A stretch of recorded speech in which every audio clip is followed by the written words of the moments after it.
ভর সন্ধে বেলঘড়িয়ায় shoot out, গুলিবিদ্ধ এক তৃণমূল কর্মী সহ এক কাউন্সিলর বলছেন যে এখানে মানে নিরাপত্তাহীনতা চরমে।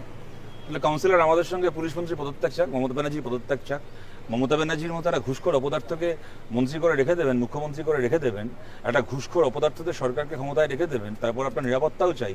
বাংলার একটা মানুষের নিরাপত্তা থাকবে না, কোনো সাধারণ মানুষের নিরাপত্তা থাকবে না, বিরোধীদের নিরাপত্তা থাকবে না, খেটে খাওয়া মানুষের নিরাপত্তা থাকবে না, খালি তৃণমূল নেতাগুলো নিরাপত্তা থাকবে হবে কোত্থেকে? এরকমই হবে।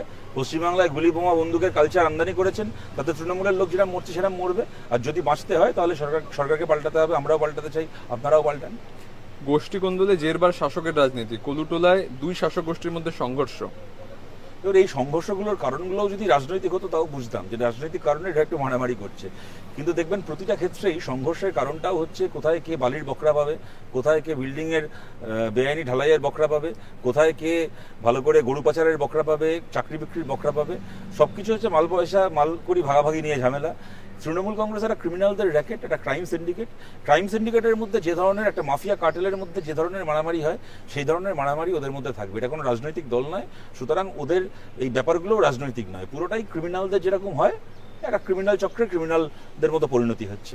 এত কিছুর পরে হাসপাতালে দেখা যাচ্ছে কলকাতা মেডিকেল কলেজে কর্তব্যরত কলকাতা পুলিশ কর্মী মদ্যপ অবস্থায় ডিউটি করছেন। দেখুন, আরজি করণের এই ঘটনার পরে গোটা দেশ শিউরে উঠলো, গোটা পৃথিবীর মানুষ শিউরে উঠলো, এবং মমতা বন্দ্যোপাধ্যায় এবং তৃণমূল কংগ্রেসের নেতা মন্ত্রী এবং তৃণমূলপন্থী মিডিয়ার একটা অংশ তারা তারপরও নির্লজ্জের মতো করে বলে গেল যে না না, আমাদের রাজ্য সরকারই ঠিক আছে, রাজ্য সরকারের হাতেই সবকিছু নিরাপদ রয়েছে, আমাদের হাসপাতালের নিরাপত্তার, হাসপাতালে অ্যাডমিনিস্ট্রেটিভ ব্যবস্থাপনার কোথাও কোনো ত্রুটি নেই, কোথাও কোনো গলদ নেই। আসল চেহারাটা কি হাসপাতালগুলোর? তারপরে নতুন করে দেখছি রক্ষকই ভক্ষক, এই কথাটার যদি কোনো উদাহরণ থাকে সেই উদাহরণ হচ্ছে পশ্চিমবাংলা। যাদেরকে রক্ষা করার জন্য রাখা হয়েছে তারাই হচ্ছে এখানে আসল ভক্ষক। মাইক লাগিয়ে জলপাইগুড়িতে তৃণমূলকে ধমকাচ্ছে তৃণমূলই, দলের গোষ্ঠী কোন্দল আর কোনোভাবে বরদাস্ত করা হবে না, তৃণমূল মাইক লাগিয়ে প্রচার করছে। যতদিন এই দলটা থাকবে ততদিন ওদের গোষ্ঠীকন্দল থাকবে, বরদাস্ত করা হবে কি হবে না ওইসব বাতেলা মেরে কি হবে। কেননা যে কথাটা আমি এর আগেও বললাম, তৃণমূল কোনো রাজনৈতিক দল নয়, একদল ক্রিমিনালের একটা আস্তানা। সুতরাং তাদের মধ্যে যতক্ষণ পর্যন্ত ক্রাইম থাকবে, যতক্ষণ পর্যন্ত টাকা পড়ি ভাগাভাগির এই ব্যাপার থাকবে, ততক্ষণ পর্যন্ত সেটাকে নিয়ে ঝগড়া বিবাদও থাকবে। সুতরাং এইগুলো মাইক লাগিয়ে ধমকাতে পারে, সেই ধমকে যখন কাজ হবে না তখন বকটুয়ের মতো হয়তো কেরোসিন তেল ঢেলে জীবন্ত মানুষকে আগুনে পুড়িয়ে মেরে দেবে, তবু ওদের গোষ্ঠীকন্দল বন্ধ হবে না, কেননা এই ভাগবটোয়ারা সমস্যা তখনও চলবে। বাংলাদেশ পাচারের আগে প্রাক্তন তৃণমূল পঞ্চায়েত প্রধানের স্বামীর গোডাউন থেকে উদ্ধার বিপুল পরিমাণ নিষিদ্ধ কাপ সিরাপ।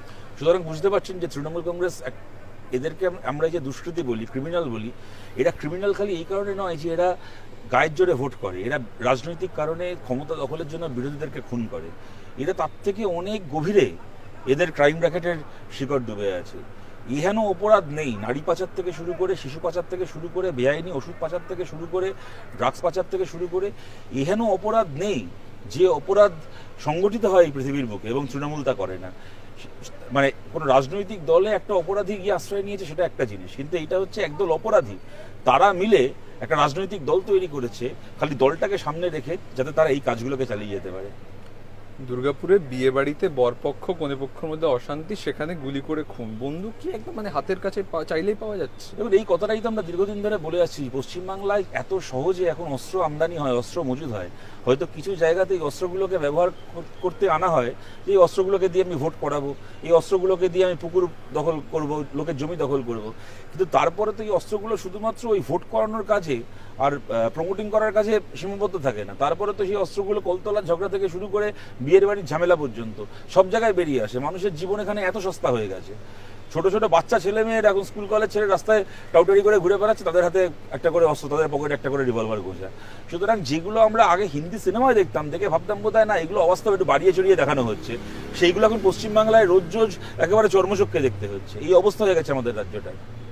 শিক্ষামন্ত্রী ব্রাত্য বসুর উপর হামলায় সেটিং তত্ত্ব খুঁজে পাচ্ছেন শুভেন্দু অধিকারী। তার বক্তব্য, ইচ্ছে করে পুলিশ নিয়ে আসেননি যাতে এরকম পরিস্থিতি হয় এবং সিপিএম একটু ভোট পায়।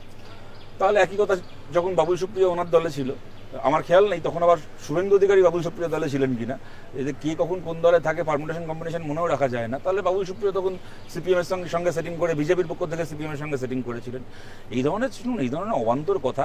শুভেন্দু অধিকারী গেছিলেন বিজেপিতে, ভেবেছিলেন বোধহয় পশ্চিমবাংলার মুখ্যমন্ত্রী হবেন। এখন উনি দেখছেন যে প্রথমে বিজেপি খারিজ হয়ে গেছিল বাংলাদেশের মানুষের কাছে, এখন শুভেন্দু অধিকারী নিজেও খারিজ হয়ে যাচ্ছে। এখন যখন দেখছেন যে সরাসরি বামপন্থীদের সঙ্গে তৃণমূলের মুখোমুখি লড়াই চলছে, আর বিজেপি মানে মাঠের বাইরে থেকে সেই লড়াই দেখছে, ওদের কোনো স্টেক নেই এই লড়াইয়ে, তখন প্রাসঙ্গিক থাকার জন্য এই ধরনের ছেলে মানুষই কথা বলছেন। এদেরকে গুরুত্ব দেওয়ার কোনো মানে হয় না, এদেরকে কোনো মানে পশ্চিমবাংলা ছাত্র সমাজ এদেরকে গুরুত্ব দেয় না। যে কারণে শুভেন্দু অধিকারীরা ছাত্র সমাজের নামে মিছিল ডেকেছিল, সেখানে ছাত্রদের বাপ ঠাকুর দ্বারা গেছিল মিছিল করতে। ছাত্র আন্দোলন থেকে এরা বিচ্ছিন্ন, ছাত্র সমাজ থেকে এরা বিচ্ছিন্ন। এরা পাত্তা না পেয়ে এখন এই ধরনের কথা বলে নিজেদের কপাল চাপড়াচ্ছে, বেসিক্যালি নিজেদের হতাশা ঢাকছে।